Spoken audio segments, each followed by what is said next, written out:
Hey y'all, it's Sunday evening and it's time for our capsule sermon, and we mowed the yard this afternoon and set up some water troughs and did some stuff, and just sitting here on the front porch looking out over our place. And as we were coming back from checking the sheep, the sun was setting, and man, it was just gorgeous, just pinks and blues and yellows, and it was just, when you look at that, you can't help but know that there is a God.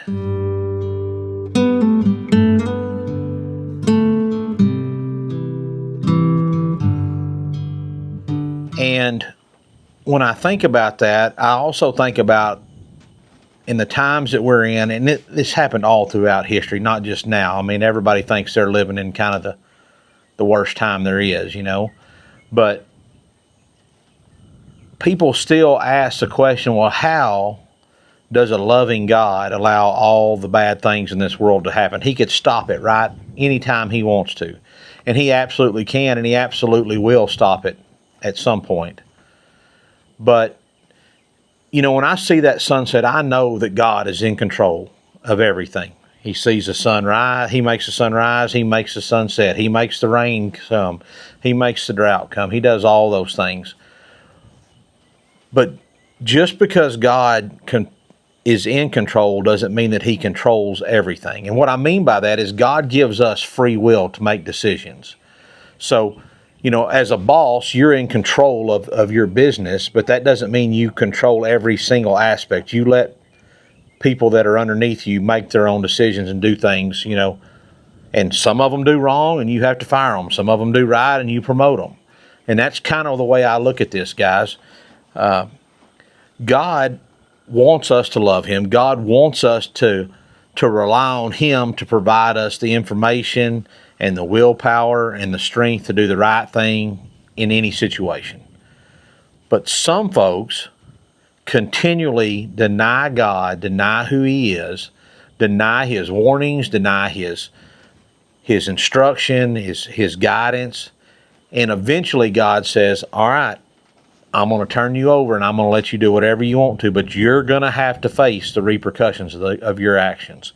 And that's exactly what Romans 1:28 tells us. It says, and even as they did not like to retain God in their knowledge, God gave them over to a debased mind to do those things which are not fitting. Let's read verse 29.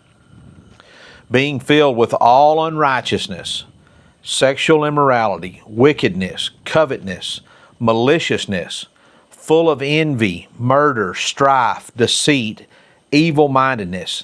They are whisperers, backbiters, haters of God, violent, proud, boasters, inventors of evil things, disobedient to parents, undiscerning, untrustworthy, unloving, unforgiving, unmerciful, who, knowing the righteous judgment of God, that those who practice such things are deserving of death, not only do the same, but also approve of those who practice them. I went a little further than I planned there, but that's Romans 1:28 through 32. So what that tells us is God says, hey, I've tried and tried and tried to get through to you, but you just refuse. So I'm going to let you reap the reward. I'm going to let you reap what you sow. And the people that are like that, not only do they do all those terrible things that we just read, but they encourage others to do it.